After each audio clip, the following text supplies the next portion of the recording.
little bit about what we've been doing these last 4 years and give you this little snapshot of that. In the last 3 years, last 4 we've been in Egypt, 1 in Cairo, and 3, a little over 3 in Alexandria. We see here, this is what Alexandria looks like. It's a seaside city. It's a city over 2,000 years old, started by Alexander the Great. And you see what it is. It's this thing that's these sky rises pushed right up against the ocean. And it's a city of 7 million people. If you think about that in context, we don't really get to that size of a city until we're past Dallas in size in America. So, I mean, you're talking about a massive, massive city. And it's dense. This is, you see this next picture. It's a picture of the view from our balcony. We lived on the 12th floor of a building. And we would look up at some of our neighbors. And so, you know what's an interesting thing about living in density with others is that you have to be nice. You know what I mean?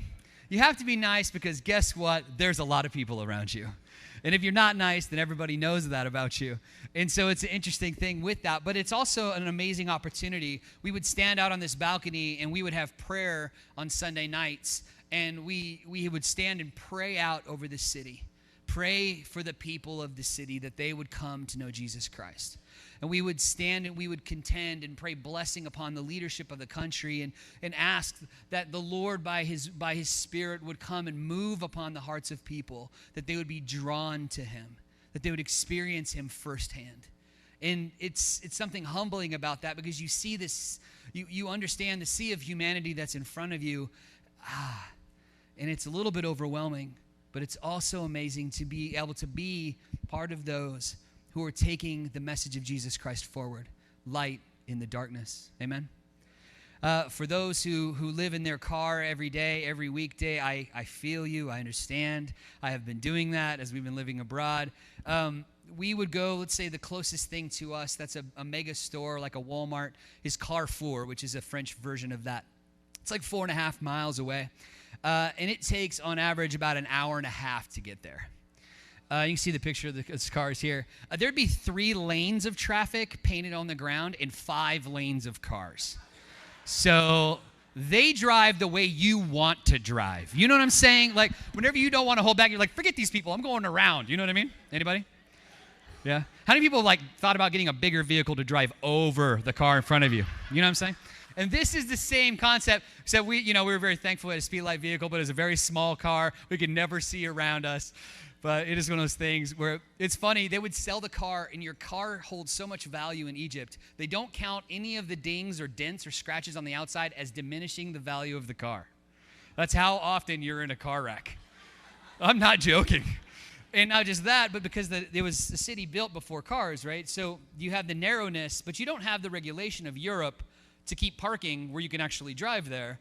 And people, because there's no sidewalk, there's cars and then people walk in the road with the vehicles that are driving there. And it's a good time trying not to get hit by a mirror on your elbow. So that's fun. What we also love is just the people and how different and cool it is.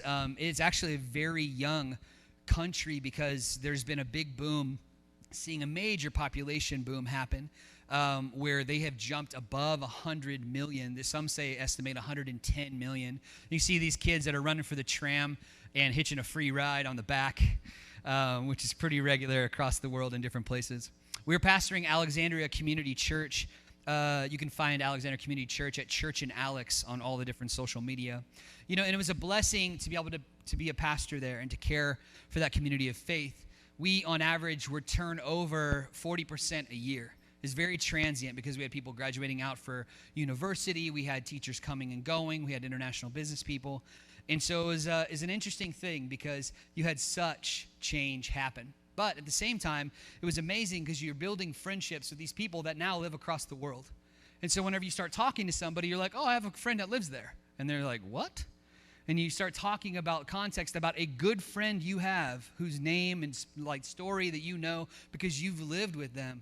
And that's one of the powerful things about an international church is that not only were we reaching the local people, which we were, but we were also reaching beyond that to the people across the world. And it's a blessing. Celeste, in her own right, was one of the people that would speak with us and lead different ministries that were going on with the church. And it was a powerful thing. The church had historically been Presbyterian, and our brothers and sisters that are Presbyterian don't believe in hearing from a woman at the pulpit. So Celeste was the very first woman to ever speak in that church and the heritage of that church, which is a powerful thing. It's a powerful thing.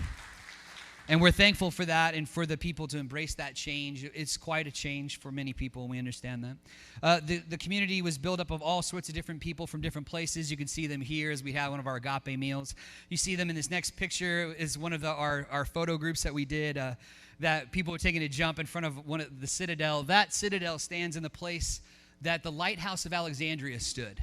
So that's where it stands, is in that harbor. It used to be called an island called Pharos, and now it's connected by land, and they built this citadel out of the ruins of what was that lighthouse that fell into the sea during a massive earthquake some 1,000 years ago. And I had the privilege of scuba diving over the top of the ruins of those stones, and it's pretty humbling to be like, hey, I'm in only 30 feet of water, and here's these red stones that they milled way in southern Egypt and brought here by boat to build the lighthouse. That was this massive symbol of hope and safety and harbor for time, for years and years and decades.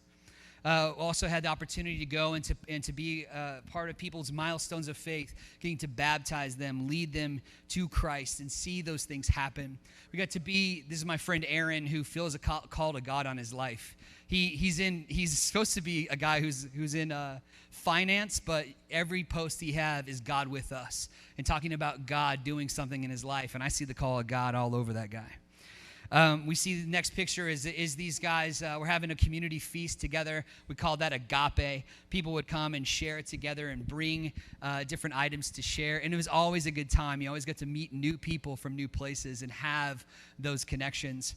On any given week, as you can see in this next picture, people would be there, and they would be from standing next to somebody from a different country, from a different culture, from a different story. But God had us brought together in worship of him. And it's powerful. We would have life groups that happened. We'd see that in this next picture, a bunch of us guys connecting in that way. And life groups would happen throughout the city. And we'd have that throughout the week in different places in the city. Bible studies happening, connect groups happening, serve groups happening. We see that with the ladies as well. And for a lot of the ladies, they'd been marginalized, especially these sub-Saharan African ladies. They are actually doctors who are neurologists. But because they have a certain skin tone, people treat them a certain way. And because we value people because they're people, because God loves everybody, they are a part of our community like everyone's a part of our community. And that's how it should be. And so they enriched our lives in being a part of our community and getting to build that. We'd have these community group nights that would happen, things like family night that would happen on our terrace of the house. And we would do movie night and game night and stuff like that. Because where we lived on top of a building, we actually would project right on the side of the building. And so we had neighbor kids that would go out on their terrace and like be watching the movie with us. And we were watching like Star Wars or something one night. And we were like in the middle of one of the good spots. And you hear this kid, like his mom catches him finally, right? And she's like, da, da, da, da. And he's like, no. He's like trying to say, it's the good part. You're like, leave me alone. And we're like, sorry, buddy. Malesh habibi. We had people like Sam who came and served with us, and she got to be a part of what was happening. You can see here, she got to be a part of a day during Ramadan, which is their month of fasting. And she got to go and be a part of connecting with people just as they broke the iftar meal and getting a chance to see that in this next picture. You can see all of us there and getting a chance to connect with our photo group as we connected with a group of people having that meal and getting to have those kind of moments. That's what it's about. Being out in the city and building those connections. Serena was with us as well, and she came and she served in leading worship, and she did a great job, actually.